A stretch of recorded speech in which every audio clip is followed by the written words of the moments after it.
Okay, next we are going to look at the steam piping. As you can see, a 10-inch steam line comes through the wall that divides the suction side of the fan from the discharge plenum on the other side of that wall. As you can see, there's an expansion joint right there, and that is a 12-inch travel according to the nameplate on the expansion joint. And as we come through here, you see that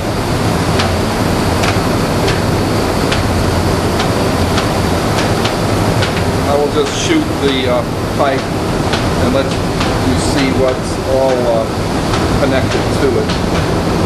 Here we are turning towards the west. That's the hanger as the pipe goes west towards the steam coil.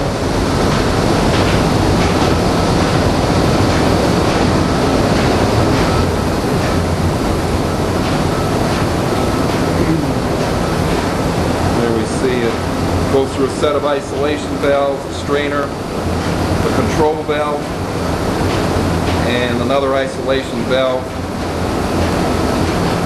Two circuits, looks like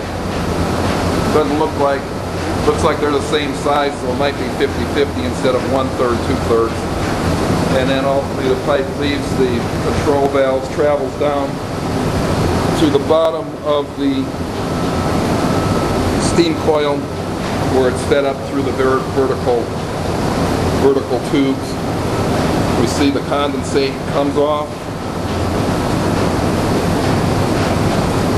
Now let's look at this one right here. As you can see, the condensate comes in T's right there and then goes into the floor right there. We are going east now towards the east steam coil. We can see it's basically the same arrangement.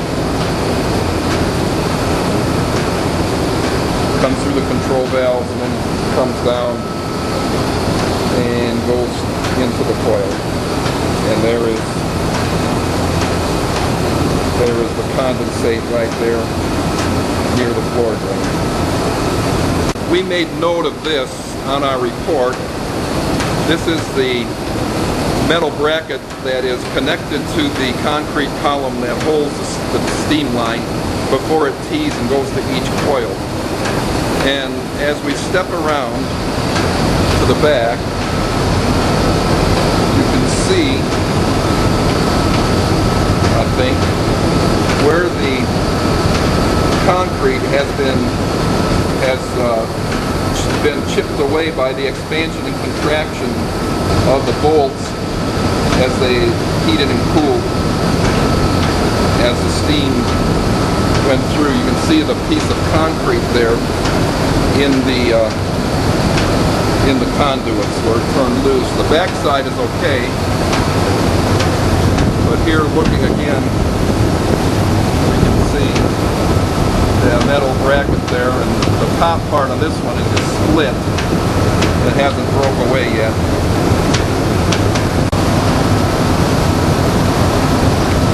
Now for the fan